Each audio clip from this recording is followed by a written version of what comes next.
এসআইআরটা হলো ওয়াকফ আন্দোলনকে ভোলানো, এসআইআরটা হলো চাকরি যে দিতে পারেন মাইন্ডকে ডাইভার্ট করা, এসআইআর হলো দেশ যে ধ্বংসের দিকে চলে গেছে, কেন্দ্র সরকার দেশ চালাতে পারছে না, মাইন্ডকে ডাইভার্ট করে দেওয়া, এসআইআর হলো বেকারত্ব বেড়ে গেছে তাকে খামোশ করিয়ে দেওয়া।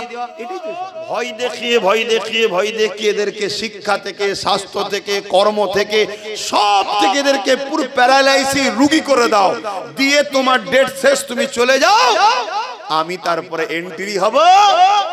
এদেরকে নির্মূল। বেটাকে জিজ্ঞেস করছে আই লাভ মুহাম্মদ সাল্লাল্লাহু আলাইহি ওয়াসাল্লাম লে পুরো দেশ জুড়ে হই হই হচ্ছে, এই বিষয়ে আপনার মতামত কি? তখন উত্তর কি দিচ্ছে? আমি বিহার ভোট নিয়ে ব্যস্ত আছি। ও তো বলতে পারতো যে না এটা সংবিধান বিরোধী করছে উত্তরপ্রদেশের সরকার। এদিকে বলছে না বিহারের 19% ভোট আমায় দাও যদি বিজেপি কে রুখতে চাও। কেন? তুই যদি সত্যি মুসলমানদের ভালো চাইতিস, মুসলমানদের জানের থেকেও দামি যে মুহাম্মদ রাসূলুল্লাহকে মুসলমান ভালোবাসে, একটা কথা বলতে পারলি যে উত্তরপ্রদেশের সরকার এটা জুলুম করছে, এটা উচিত নয় করা, এতটুকু বলতে পেরেছিস? তাহলে এরা আমাদের চাই, এরা শুধুমাত্র বিজেপির ভয় দেখিয়ে নিজেদের গদি, নিজেদের পরিবারের গাড়ি বাড়ি, নিজেদের জায়গাকে শক্ত করছে, এরা দ্বিতীয় কিচ্ছু নয়। এরা সব কন্ট্রাকচুয়াল। কত লোক ভারতের পতাকা তোমাদের এই বনগা কোন স্টেশনে বেঁধেছে, জেল দিল, ধারা হালকা দিল, পরের দিন কোর্টে জামিন হয়ে গেল, বিশেষ এক রাজনীতির দলের লোকেরা তাকে ফুলের মালা দিয়ে আবার ঘরে নিয়ে যাচ্ছে। শুনছেন তো? মানে ইরাদা ছিল কি পতাকাটা বাঁধাবো পাকিস্তানে, তারপরে বলবো মুসলমানরা টিঙ্গেছে, এলাকার মুসলমানদের ধরপকড় করো, জেলে ভরো। কিন্তু হাতে নাতে ধরা পড়ে গেছে যখন দেখছে আরে আমার কর্মী তো ধরা পড়ে। মনে রাখবেন যত প্ল্যান করেছে প্রত্যেকবারে নিজেদের প্ল্যানে নিজেরাই জড়াচ্ছে, ঠিক তো নাকি? বলবেন তো? নিজেদের প্ল্যানে নিজেরাই জড়াচ্ছে। আজকেও যে প্ল্যান চলছে এই প্ল্যানে দেখবেন নিজেরাই জড়িয়ে গেছে। কথা বুঝে আসছে না? বুঝতে পারছেন তো নাকি? কিন্তু অত গাফলতি হয়ে থাকা, মানে ওপার থেকে ইপারে মুসলমান আসেনি, ইপার থেকে উপারে গেছে। কিন্তু এরপরও একটা ভয় কিন্তু কাজ মুসলমানদের মধ্যে করছে, করছে না? করেন? কেন করছে? কি জন্য করছে? আরে আমার কাগজপত্র যতই থাক, আমার গার্জেন নেই, ওখানে যদি কাগজে কিছু ক্লিক করে দেয় কম্পিউটারের ভেতরে, আপনি দেখতে যাচ্ছেন নাকি? 2002 কার নাম ছিল আপনি জানেন? কাগজ আপনার কাছে আছে, এখন নাই বলার পর আপনি তুলছেন, ঠিক তো নাকি? যে বাবরি মসজিদের এত কাগজ থাকার পরও পুরো দেশ, পুরো পৃথিবী যার দিকে তাকিয়েছিল, সুপ্রিম কোর্টও বলল পাইছে, তাই ওদেরকে দি।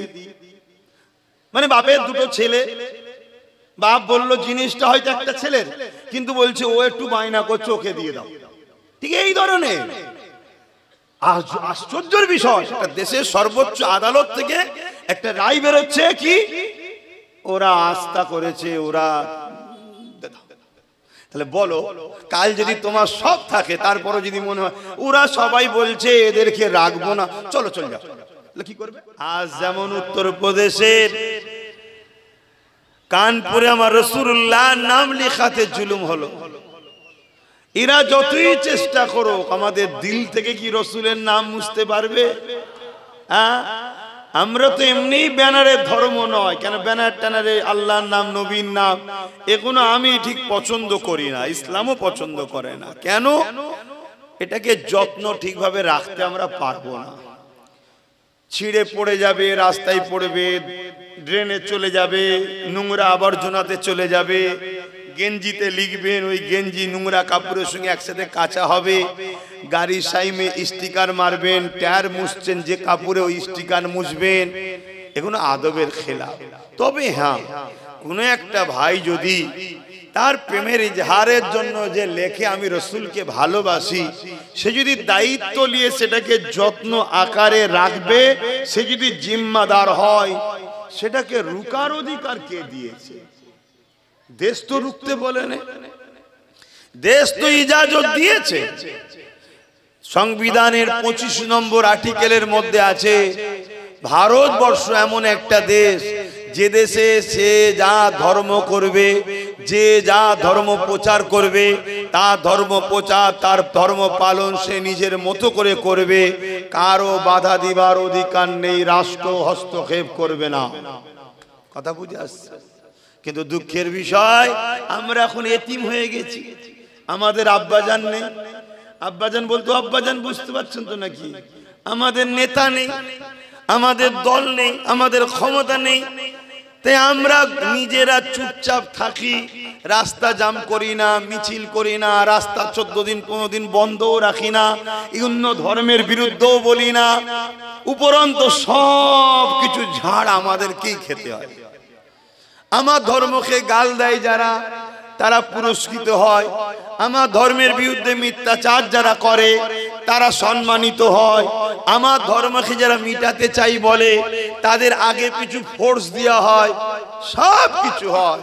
আমরা কিছু কারো বিরুদ্ধে বলিও না, কারো বিরুদ্ধে আধাও দিই না। কে কি করছে, কতদিন করছে, কোন জায়গায় করছে, মেন রোড বন্ধ করে করছে, কোনো আপত্তি জানায় না। তারপরও বারবার আমাদের কি ইনসাল্ট হতে হয়? একটাই কারণ, তাদের গার্জেন আছে, তাদের গার্জেন আছে, তাদের হাতে রাজ পাওয়ার আছে, তারা যা খুশি করে, জনগণের ট্যাক্সের টাকা নিয়ে যা খুশি করে তারা তাদের জন্য খরচ টরচ করে, তাদের ধর্মস্থান বানায়, সব কিছু করে নেয়। আমরা শুধু বারবার বঞ্চিত হই। আর একটাই কারণ, আমাদের হাতে নেই। কথা বুঝছেন না? বোঝেন না? আমার কথা কি খারাপ লাগছে আপনাদের? এ তো শুরু হয়েছে, আগামীতে আরো হবে।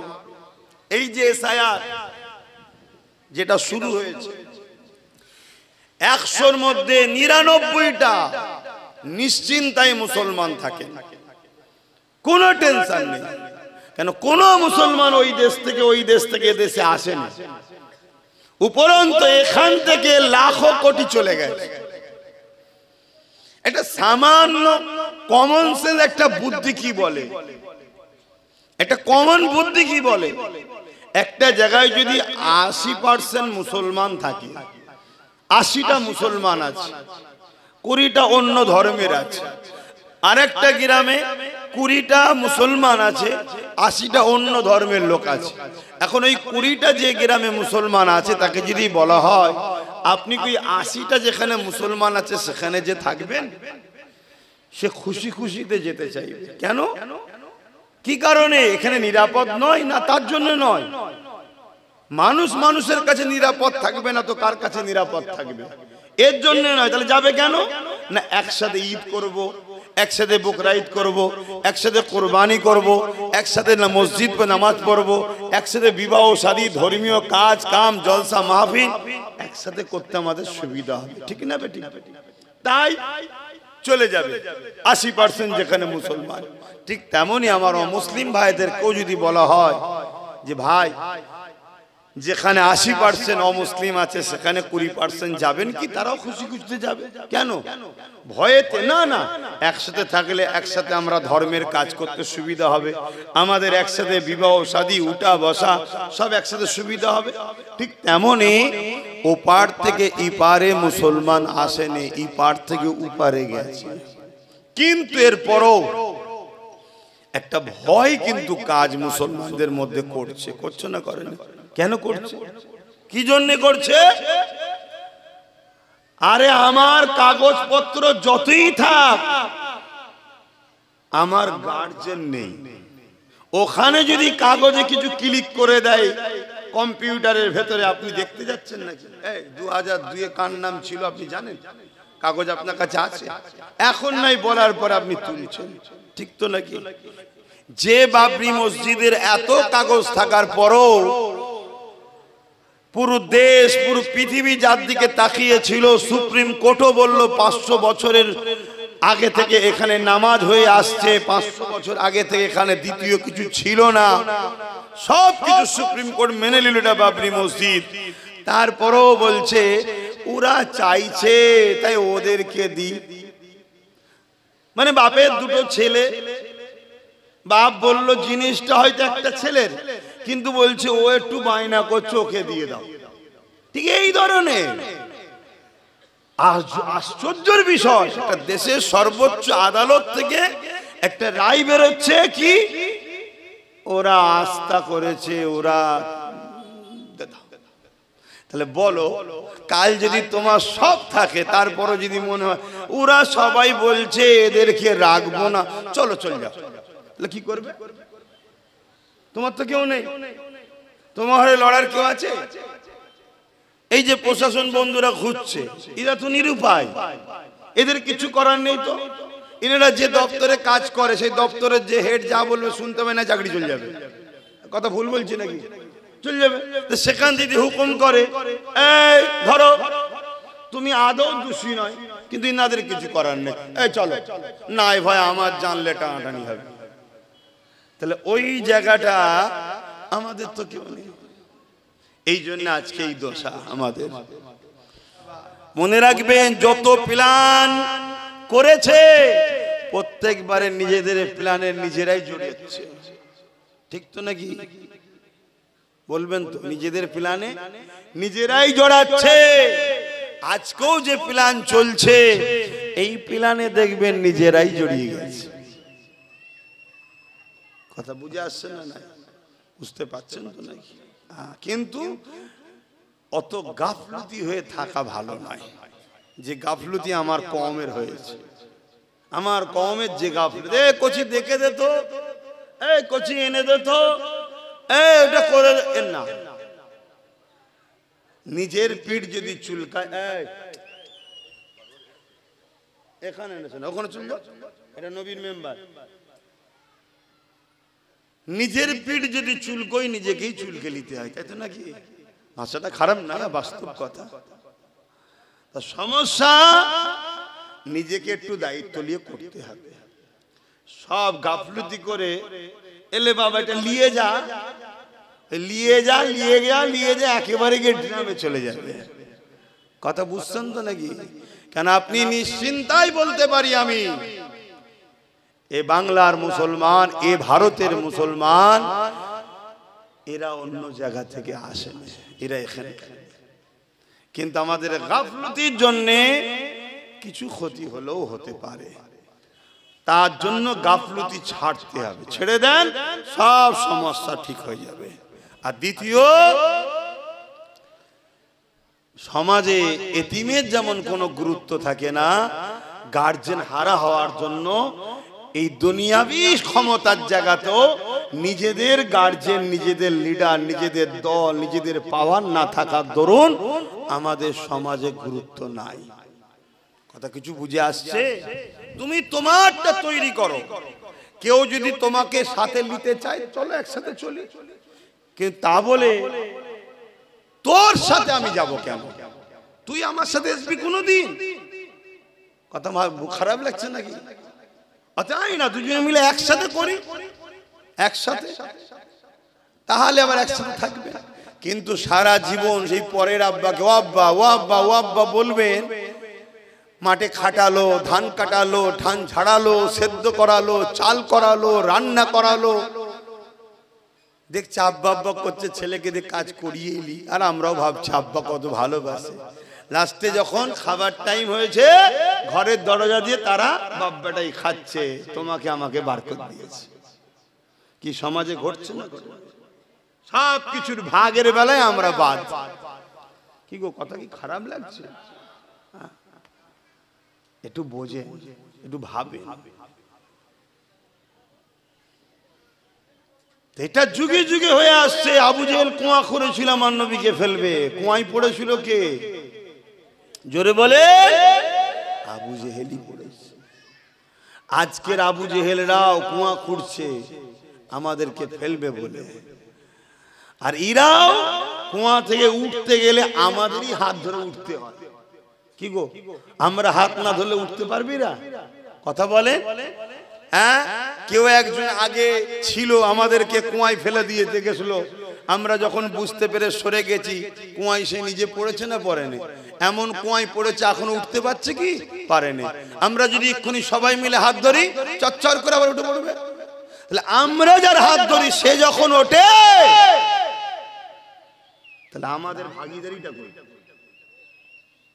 আমাদের ভাগটা করি। কথা বুঝছেন না? বুঝেন না? এইটাই আব্বাস সিদ্দিকী বুঝায় তার বাপকে, তার মাকে, তার বোনকে, তার ভাইকে, যে আমার নয় তার জন্য হজ করতে আমি আসি না। তোরকে আমার কথা নিতে কে বলেছে? শুনছেন না? শুনুন। কিন্তু আমার বাপকে তো বুঝাতে হবে। 40 বছর ধরে তুমি সিলসিলার কাজ করছো, এই যে খুঁজছেন আপনার ভাগ কি বুঝাতে হবে। আমার মাকে তো বুঝাতে হবে, আমার ভাইকে, আমার বোনকে তো বুঝাতে হবে। আল্লাহ পাক কোরআনে বলছেন কু আনফুসাকুম ওয়া আহলিকুম নারা, নিজে বাঁচো, নিজের আহালদেরকে বাঁচাবার চেষ্টা করো। কোথা থেকে? জাহান্নাম থেকে। আপনারা কি আমাদের আহাল নয়, পরিবার নয়, দাদা হুজুরের সিলসিলার মুরিদ মুত্তাকিন নয়? যে দাদা হুজুরের নাও হন অনেক মুসলমান, তো আমার নবীর তো নাকি? নবী বলছেন আমার উম্মতরা হলো আমার রুহানি আওলাদ। জোরে বলুন সুবহানাল্লাহ। সেই নবীর ঘরের ছেলে হিসাবে, একজন দ্বীনের আলেম হিসাবে নবীর উম্মতদের বুঝাবার দরকার আছে না নাই? যদি কেউ সে নবীর উম্মত না হয় ইমানদার, তাহলে তোমার প্রশ্ন নয়, তাহলে তোমার কথা নয়। কি গো, বোঝানো দরকার আছে না নাই? অসুবিধা হচ্ছে আপনাদের?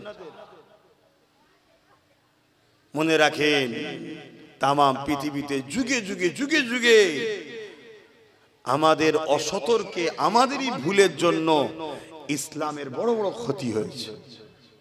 সেই ক্ষতি আবার আল্লাহ পাক নতুন প্রজন্মের দ্বারা পূরণ করিয়ে দিয়েছে। জোরে বলুন সুবহানাল্লাহ। কিন্তু আমাদের গাফলতির জন্য ক্ষতি হয়েছে, যে ক্ষতি আজ ভারতবর্ষ হতে চলেছে আমাদের ক্ষতির জন্য। একটা ছোট্ট উদাহরণ দিচ্ছি, ছোট্ট একটা উদাহরণ দিচ্ছি। উত্তরপ্রদেশে আই লাভ মোহাম্মদ সাল্লাল্লাহু লিখেছে একটা ছেলে, যেটা আগে বলছিলাম। বলো তো ভাই, ব্যানারে লিখেছে তোমার বিবেক কি বলছে? এটা কোনো অন্যায়?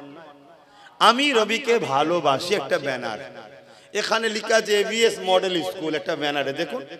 পীর আবু বকর সিদ্দিক নলেজ সিরিজের করেছে ওই স্কুলে 2025-এ আবার নতুন বাচ্চা ভর্তি লিবার অ্যাড। অর্থাৎ আমি একটা কাজ করছি, তার প্রচার। আমি নবী মুহাম্মদ সাল্লাল্লাহু আলাইহি ওয়াসাল্লামকে ভালোবাসি, এটা আমার ভালো লেগেছে, এটা লিখেছি। এতে অপরাধটা কি? কত লোক ভারতের খবর পাকিস্তানকে দিয়ে দিচ্ছে,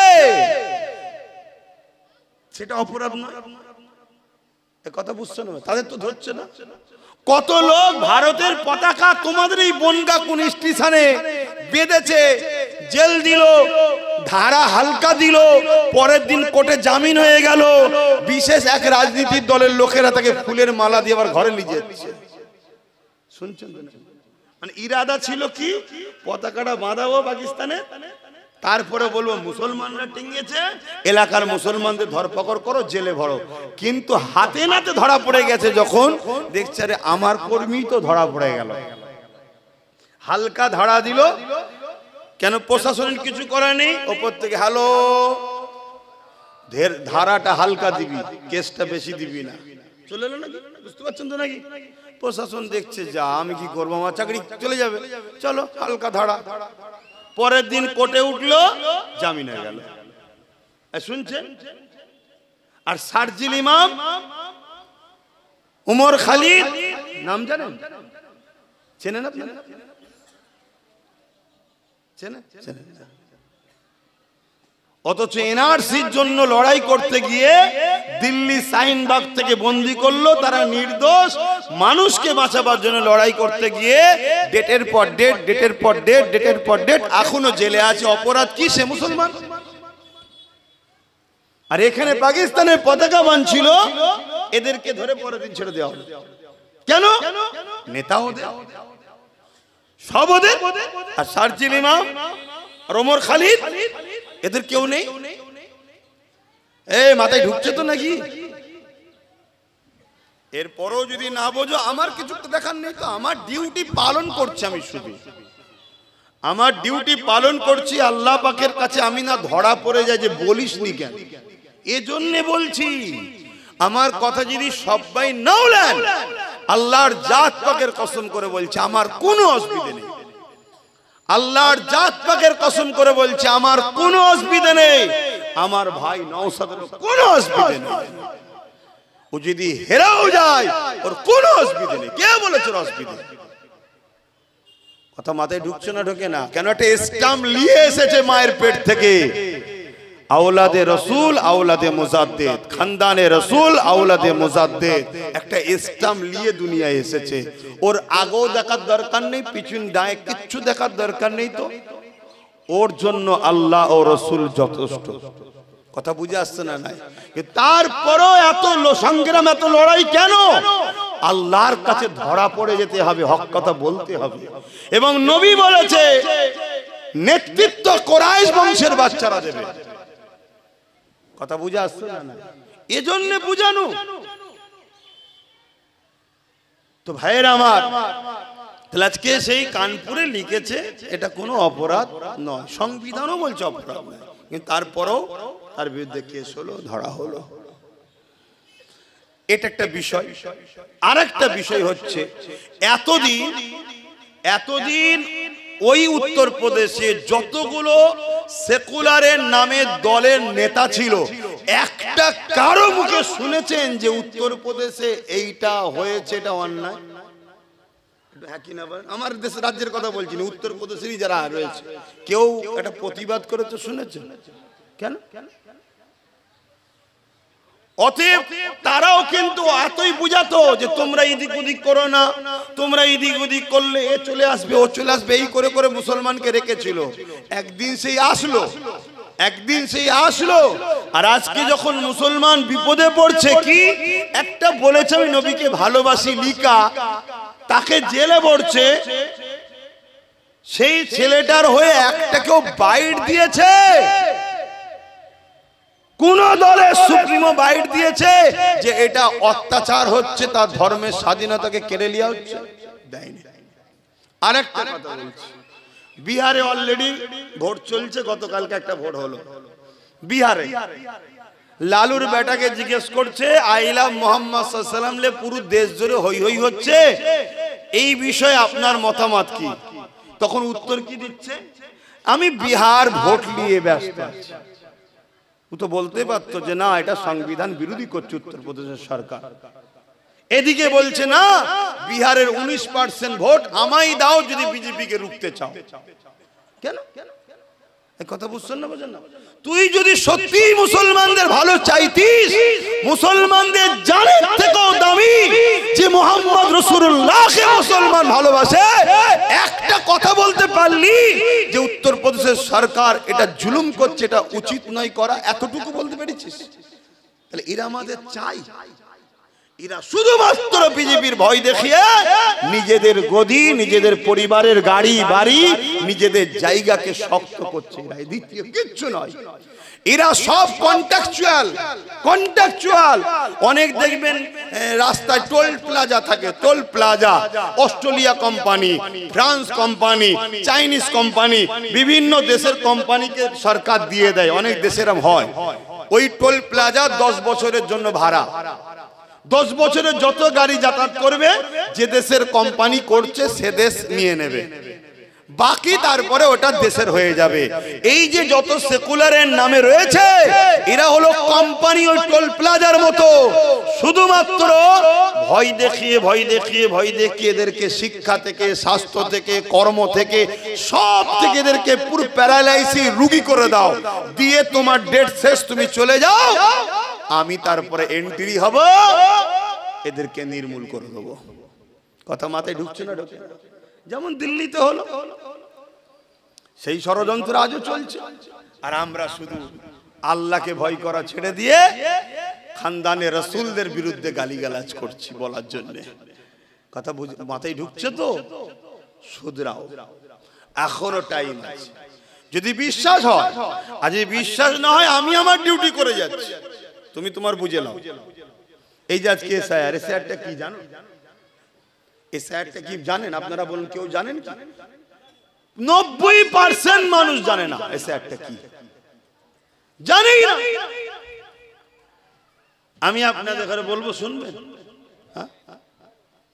এসআইআরটা হলো ওয়াকফ আন্দোলনকে ভোলানো, এসআইআরটা হলো চাকরি যে দিতে পারেন মাইন্ডকে ডাইভার্ট করা, এসআইআর হলো দেশ যে ধ্বংসের দিকে চলে গেছে, কেন্দ্র সরকার দেশ চালাতে পারছে না, মাইন্ডকে ডাইভার্ট করে দেওয়া। এসআইআর হলো বেকারত্ব বেড়ে গেছে, তাকে খামোশ করিয়ে দেওয়া। এটাই তো এসআইআর। শুনছেন তো নাকি? এখন দেখুন কারো রুজি রুটি চাকরি বাকরি আন্দোলন, ওয়াকফ আন্দোলন, ওবিসি আন্দোলন, কোন আন্দোলন আছে সব কাগজ কি হবে কি হবে কি হবে কি হবে কাগজ। শুধু মানুষকে প্রেসানে রেখে নিজের রুটিটা সেকে নিয়ে চলো কেটে পড়ো, তারপরেও তাওয়াই পড়ে থাকবে যাকে। হায় হায় হায়, কোথায় সমাজ চলে গেল? কথা বুঝছেন না? একটা কথা খুব বাজারে চলছে, আব্বাস সিদ্দিকী বলেছে টিএমসি কে ভোট দেওয়া হারাম। শুনেছেন তো নাকি? ও তো কাটিং করা জিনিস, ও তো মুনাফিকরা কেটে ছড়িয়েছে, ও তো ছড়িয়েছে। কেন ছড়িয়েছে? যাতে করে আব্বাসকে বোঝানো যায় সাধারণ মুসলমানকে যে আব্বাস হলো বিজেপির লোক। আব্বাস কার লোক? বিজেপির লোক। এই জন্য টিএমসি কে ভোট দিয়ে হারাম বলেছে। ওই বিজেপির বিরুদ্ধে বলে না তো, এই জন্য যেটা কাটিং করে এই মুনাফিক গুলো ছড়িয়েছে। কথা বুঝছেন না? বুঝেন না? হ্যাঁ, কিন্তু হাকিকাতে আমি কি বলেছি শুনবেন না? শোনা দরকার আছে না? নাই শোনা দেখতে পুরোটা শুনতে হবে।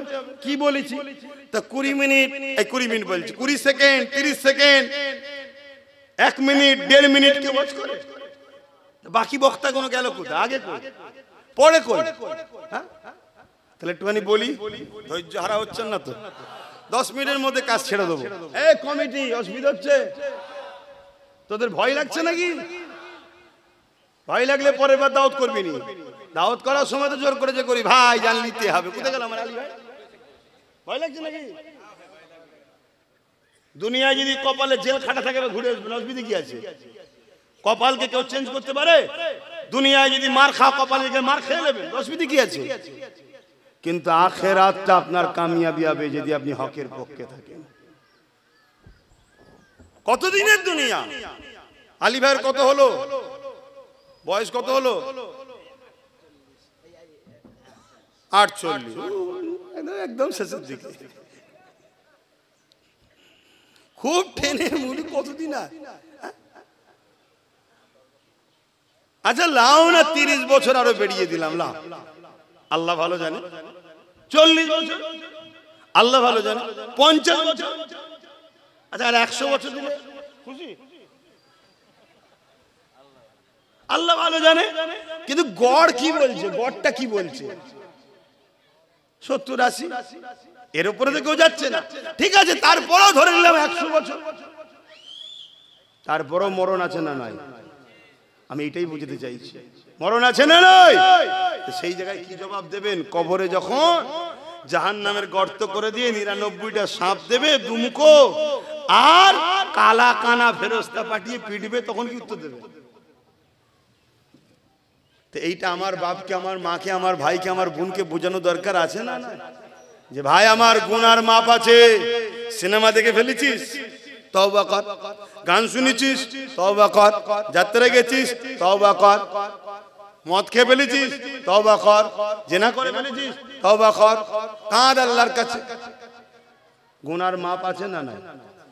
কিন্তু ইসলামের দুশ্মনী করলে, ক্ষতি করলে, তা আমার কমকে বুঝাতে হবে না? এই ভাই, ইসলামের না ক্ষতি হয়ে যায়। উপকার যদি করতে নাও পারিস, ক্ষতি করিস নি ভাই, এটা বুঝাতে হবে তো নাকি? আর এটা বুঝাতে গেলে যারা ইসলামের ক্ষতিকারক তাদের গায়ে লাগবে না? লাগবে না? কথা বলো। এখন যদি লেগে যায়, তাহলে কি ফেরাউনের বিরুদ্ধে বলা বন্ধ? আবু জেলের বিরুদ্ধে বলা বন্ধ? এই উদ্বার বিরুদ্ধে বলা বন্ধ? বলছেন না, ওখানে বলুন না। আজকে জেন্ত ফেরাউনের বিরুদ্ধে বলবেন না কেন? বলছে এ তো বেঁচে আছে, ও তো মরে গেছে, ও তার আসতে পারবে না, ওর বিরুদ্ধে হদ্দ বলা বলেন। ও না, ওর বিরুদ্ধে যদি 100 বার বলা হয়, ওকে তো আল্লাহ দেখিয়েছে আমাদেরকে উদাহরণ হিসাবে, ওর সঙ্গে যার মিলবে সেই সেই ফেরাউনের থেকে বিরুদ্ধে থাকতে হবে। এই জন্যই তো আল্লাহ এজিদকে তৈরি করেছে। তো চলেন, নামাজের সময় হয়ে আসছে, আমি ছোট্ট করে এটা বলে দিই। আমি অ্যাকচুয়ালি বলেছি কি জানেন, ইসলাম বলছে অন্যায় দেখলে হাত দিয়ে রোকো। ইসলাম কি বলছে, আমার রসুল কি বলছে? অন্যায় দেখলে একটু সাড়া দেবেন, 10 মিনিটের মধ্যে হয়ে যাবে। অন্যায় দেখলে হাত দিয়ে রোকো, যদি হাত দিয়ে রুখতে না পারো, হাতে ক্ষমতা নেই, দুর্বল মানুষ, তাহলে মুখ দিয়ে অন্যায়ের প্রতিবাদ করো। যদি অন্যায়ের প্রতিবাদ মুখ দিয়ে করার ক্ষমতা নেই, তাহলে কমসে কম অন্তর থেকে ঘৃণা করো। এই অন্তর থেকে ঘৃণা করাটা হলো ইমানের শেষ স্তর, একেবারে দুর্বল ইমান, এরপরে ইমানের আর কোনো স্তর নাই। তাহলে আজকে কেন্দ্র সরকার, আমি ঠিক এইভাবে বলবো, আজকে কেন্দ্র সরকার ওয়াকাফ কালা কানুন করে আমার মসজিদ, আমার কবরস্থান, আমার ঈদগাহ, আমার খানকা নিয়ে নিচ্ছে, দখল করে নিচ্ছে, সেগুলোকে প্লেন করে দিয়ে বড় বড় শপিং মল, বড় বড় সিনেমা হল, থিয়েটার, কল কারখানা আদানি আম্বানির জন্য হবে। এটা নাই করছে না অন্যায় করছে? এটা আওয়াজ দিয়ে বলবেন অন্যায়। তাহলে রসুলের হাদিস অন্যায় দেখলে তাহলে কেন্দ্র সরকারের বিরুদ্ধে হাত দিয়ে লড়তে হবে, হাতে ক্ষমতা নেই, আছে ক্ষমতা নেই, তাহলে মুখ দিয়ে প্রতিবাদ করতে হবে। ধরেন কোন মুসলমান এমনও আছে মুখ দিয়ে প্রতিবাদ করারও ক্ষমতা নেই, তার উচিত কি? ঘন্না করতে হবে। যদি এটাও না করে কোন মুসলমান যদি কেন্দ্র সরকারকে ভোট দেয়, তার মানে তাকে সাপোর্ট করলো, আরো শক্তিশালী হোক, সে শক্তি হয়ে কি করবে? আরো মসজিদ মাদ্রাসাকে ভাঙবে। তাহলে তুমি সাপোর্ট করলে না করলে না, কথা বুঝছেন? তাহলে তার মধ্যে কি ঈমান থাকবে? এইটা আমি প্রথম বলেছি যে কেন্দ্র সরকারকে ভোট দিলে ঈমান থাকবে না। দ্বিতীয় আমি কি বলেছি? কেন্দ্র সরকারের বিরুদ্ধে লড়াইয়ের প্রতিবাদের দরকার আছে না নাই? প্রতিবাদ করতে গিয়ে হঠাৎ করে যদি রাজ্য সরকার বলে দিল্লি গিয়ে আন্দোলন করো, আর আজকে কলকাতায় নেমে ঘুরছে, দিল্লি গিয়ে আন্দোলন করো, বাংলায় আন্দোলন হবে না, যদি বাংলায় কেউ আন্দোলন করো, গুলোগুলি করো, আমি তার সব থেকে বড় দুশ্মন হব। ও আমি বিজেপির বিরুদ্ধে আন্দোলন করলে তুমি আমার দুশ্মন, তার মানে কি তুমিও চাইছো মসজিদ মাদ্রাসা ভাঙছে, ভাঙুক, রুকা যাবে না? কথা মাথায় ঢুকছে না কেন? তাহলে তুমি মসজিদ মাদ্রাসার দুশ্মন না বন্ধু? জোরে বলুন। তা যে দুশ্মন হয় তাকে হাত দিয়ে রুখতে হবে, যদি হাতে ক্ষমতা না থাকে মুখ দিয়ে প্রতিবাদ, যদি মুখে প্রতিবাদ নাই অন্তত ঘৃণা করতে হবে। এরপরও না করে কোন মুসলমানের বেটা যদি একেও ভোট দেয়, ঈমান থাকবে? এইটাই তো বলেছি। অনেকে আবার বলছে তাহলে এতদিন ভোট দিছিল সব, এই এতদিন বলেছিল, এতদিনে বলেছিল যে দিল্লি চল যাও, কথা কিছু বুঝছেন তো? এই যে একটা মুসলমান ধরুন আজকে এসছে, দাড়ি টুপি আছে, নামাজ পড়া মুসলমান, আসসালামু আলাইকুম বলবো না? বলবো না? কালকে শুধু ইসলাম ছেড়ে দিয়ে অন্য জায়গায় চলে যায়, তাকে সালাম দেওয়া যাবে? তাহলে এতদিন এ বলেন দিল্লি চলে যাও, তাই এতদিন যদি কেউ দেয় বা দিতে বলে সমস্যা তো নেই, কিন্তু আজ যখন ও মসজিদ মাদ্রাসার বিরুদ্ধে, আর সাপোর্ট করা যাবে? আরো একটা কথা, যদি কেউ বলে কোরআন মিটে যাবে, তার মানে সে কোরআনের পক্ষে না বিরুদ্ধে?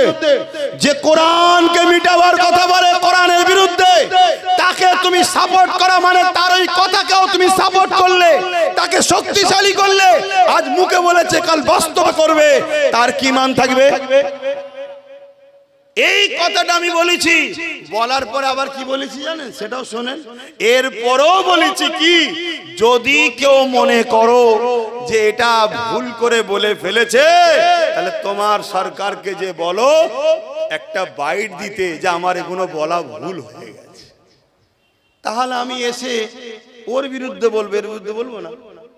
এই কথা বুঝছেন না? বোঝেন না? এগুলো কিচ্ছু দেয়নি, শুধু ছেড়েছে কি টিএমসিকে ভোট দিয়ে আব্বাস সিদ্দিকী হারাম বলেছে। এই শুনছেন না? শোনেন, ওই কবর আবু জেহেল যেমন কুয়া খুঁড়েছিল, এটা প্রচার করে নিজেদের কুয়া নিজেরাই খুঁড়েছিস। কেন? মানুষ সবাই বোকা নয় রে। এখন মানুষের হাতে অ্যান্ড্রয়েড মোবাইল, মানুষ গুগলে সার্চ করে পুরোটা দেখছে। আর যাদের মধ্যে ঈমান আছে, সে দুনিয়ার স্বার্থে যদি এ সাপোর্ট করেও থাকে, আমার বক্তব্য আলোচনা শোনার পরে তার দিল জাগবে আল্লাহর ভয়েতে।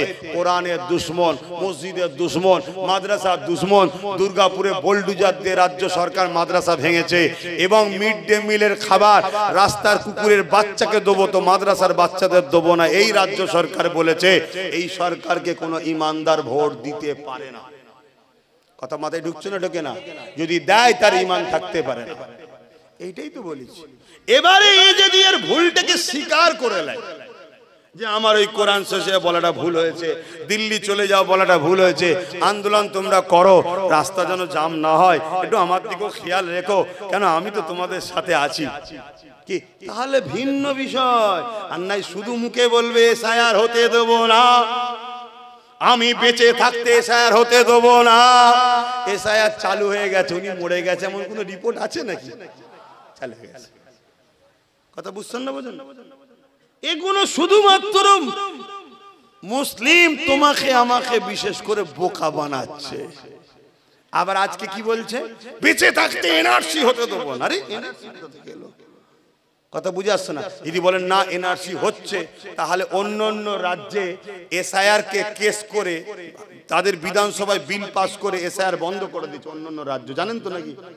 খবর রাখেন, অন্য রাজ্য এসআইআর কে বিল পাস করে বন্ধ করে দিয়েছে, তার রাজ্যে এসআইআর হচ্ছে না। তাহলে আপনার তো 215টার উপরে এমএলএ, আপনি কেন বিধানসভায় বিল পাস করে এসআইআর বন্ধ করলেন না? দ্বিতীয় নম্বর কথা, 90,000 এসআইআর করার জন্য অফিসার আপনি দিলেন কেন? 3 নম্বর কথা, 221 কোটি টাকা আপনি কেন খরচ করছেন এসআইআর করার জন্য? অতএবরা দুজন মিলে এক শ্রেণীর লোককে শেষ করবে, যারা হলো গরিব। কি গরিব? আমার কাছে হিন্দু, মুসলমান, আদিবাসী, সাঁওতাল, বাগদি বুঝিনি, গরিব কাকে ক্ষতি করবে? গরিব। কথা মাথায় ঢুকছে? এই হচ্ছে কথা। আর যারা বিজেপি গেলে খুব হুড়হুড়ি করছিল আমাদের ভাইরা, তারা সব থেকে বেশি বিপদে পড়ছে। এতে কি আমি খুশি? না, খুশি নয়। এখনো সময় আছে, সব গরিবরা এক হয়ে যাও, গরিবরা এক হয়ে যাও। ধর্ম তোমার ঘরে রাখো, তোমার দিলে রাখো, বাইরে তোমরা গরিব এক হও, গরিব এক হও, গরিব এক হও। আর আপনাদেরকে বলে যাব যে বিএলআরও আসবে ফর্ম দিতে, 2টো ফর্ম দেবে, 2টো ফর্মকে জেরক্স করে জেরক্সের উপরে লিখি করবেন, কাটাকুটি হলে জেরক্সের উপরে হোক, ফ্রেশ করার পরে তারপরে এই ফর্ম 2টো ফিল আপ করবেন। করার পরে যে বিএলআরও আসবে তার ফটো তুলবেন, তার নাম ফোন নাম্বার নেবেন, তার অ্যাড্রেস জানবেন এবং তাকে বলবেন একটাই স্ট্যাম্প মেরে সই করে আমায় দাও, তবে দ্বিতীয়টা দেবো। শুনছেন তো নাকি? লিয়ে সেটাকে 2-3টে জেরক্স করে একটা মোবাইলে ফটো তুলে যত্ন করে রেখে চুপচাপ বসে থাকুন। কথা বাতাই ঢুকছে? ফর্ম যদি আসে আপনি নিশ্চিন্তায় থাকুন, ফর্ম না এলেই টেনশন। ফর্ম সব বাড়িতে যাবে না, শুনছেন তো নাকি? এক এক বাড়ি নোটিশ যাবে, এক বাড়িতে ফর্ম যাবে। কথা বুঝে আসছে? অতএব আশা করছি আপনাদের বাড়ি সব ফর্মই আসবে ইনশাআল্লাহ। আল্লাহ আপনাদের হেফাজত করুক। একজন পীর হিসেবে, পীরজাদা হিসাবে, নবী বংশের খানদান, দাদা হুজুর আওলাদ হিসাবে দোয়া করি আল্লাহ এই বিপদ থেকে আপনাদের হেফাজত করুক। বলুন আমিন। কিন্তু বারবার বলছি, আগে স্ট্যাম্প মেরিয়ে সই করাবেন, তারপরে দ্বিতীয়টা দেবেন। যেটা নিজের হাতে স্ট্যাম্প মারা কপি রাখা ছাড়া ছাড়বেন না। কথা কিছু বুঝছেন না? বোঝেন না? আপনাদের সববার বাপ দাদু এখানকার, কথা বুঝে আসছে? আপনার দাদুর কবর এখানে আছে, তার মানে এখানেই ছিল। দাদির কবর এখানে। মুরব্বী বাপেদের কথা বলছি, আমাদের কথা বলছি নি। আমার বেটা যান এখানে, আপনাদেরও যুবক যারা, তোমাদেরও বেটা যান এখানে, দাদুর আব্বাও এখানে আছে। টেনশনের কিচ্ছু নেই। কথা কিছু যদি বলেন কি করে আপনি বলছেন, আরে মুসলমান জুম্মার নামাজ ছেড়ে দেয় তো কি হয়েছে, ঈদ বকরাই ছেড়ে দেয় তো কি হয়েছে, ভোট দিয়া কোনোদিন মিস করে না। তাহলে ভোট যখন দিয়েছে তবে নাম আসতে গেছে নাকি? কিন্তু এই কথাটা মাথায় রাখবেন, বারবার বলছি, 2টো ফর্ম দেবে, একটাকে নিয়ে সই স্ট্যাম্প মেরিয়ে সই করে নিজের কাছে রাখবেন এবং যে আসবে, ভাই আপনি কে, আমি আপনার ফটো তুলবে, তার নাম, অ্যাড্রেস, ফোন নাম্বার রাখবেন, রেখে দেবেন। কেন বলছি? বাই চান্স যদি আপনাদের সঙ্গে গাদ্দারি হয়, ধোঁকা হয়, ওপরে কে গাদ্দারি করেছে আমি দেখবো না। যে বেটাকে আপনি ফর্ম দিয়েছেন, নাক কান টানলে মাথায় সেটা কথা আছে না। আমি আপনাদের ভালোবাসার মানুষ হিসেবে, পীর ভাই হিসেবে বলে যাচ্ছি, বাবাজি হিসাবে, আল্লাহ একটাই আমার ভাই দিয়েছে, একটাই সারা বাংলা কাঁপাচ্ছে, তার দ্বারা দিয়ে কেস লড়বো, আপনাদের পাশে থাকবো। কথা মাথায় ঢুকছে না? ঢোকে না? বাকি কে আপনাদের সাথ দেবে আমি জানি না। কেন অনেকে সাপ হয়ে কামড়াচ্ছে, উজা হয়ে আবার ঝাড়ছে। 90,000 দিয়ে দিয়েছে, আবার বলছে হতে দেব না। যাত্রীকে কি হলো? আপনি তো বিধানসভায় বিল পাস করতে পারতেন অন্য রাজ্যের মতো, যে আমার রাজ্যে হবে না, মিটিয়ে তো। কিন্তু আমি একটা বিদায় লিবার আগে বলবো একটা কথা, পশ্চিম বাংলায় বাংলাদেশ থেকে ঘুষপেটিয়া মুসলমান ঢুকেছে, এই কথাটাই বাংলায় সর্বপ্রথম কে বলেছিল বলেন? কবে বলেন তো? তখন কিন্তু এখানে অন্য সরকার ছিল, তখন চিল্লে ছিল, সেই হাওয়া এখন শুরু হয়েছে। তাহলে আপনাদের ঘরে ঘুষপেটিয়া বলেছে যিনি প্রথম, তিনি এখন নিজের খাটিয়া ঠিক করার জন্য ময়া কাদা কাঞ্চে, একটু সাবধানে চলবেন। বাকি নিতে হয় ল্যান, না নিতে হয় ল্যান। তবে বাচ্চাগুলোকে দেখে মায়া লাগে যে আপনাদের ভুলের জন্য এই বাচ্চাগুলোকে অল্প বয়সে না কাফন পরতে হয়, যেমন প্যালেস্তাইনে পড়তে হচ্ছে। প্যালেস্তাইনের লোকেরা ভুল করেছে, তাই তাদের ঘরে আজকে কাফন পড়তে, তাদের বাচ্চাদের ঘরে কি ভুল করেছে? দুধ খাওয়াও সাপকে নয় মানুষকে। যে জাতি সম্বন্ধে আমার কোরআন বলে গেছে যে এরা তোমাদের প্রকাশ্য দুশ্মন, তাদেরকে ওরা দুধ কলা খেয়ে পড়া করেছিল। আজকে কি করছে দেখো না। একটু মাথায় ঢুকাবার হয় ঢুকাও, আর না চলো সালাম পড়িয়ে দোয়া করে দিই, তুমি তোমার ঘরে যাও, আমি আমার ঘরে যাই। কি আর বলবো, এছাড়া কি বলতে পারি? আপনি তো বড় হয়েছেন, ছোট তো বাচ্চা নয় যে কোলে কোলে চলে গেলাম।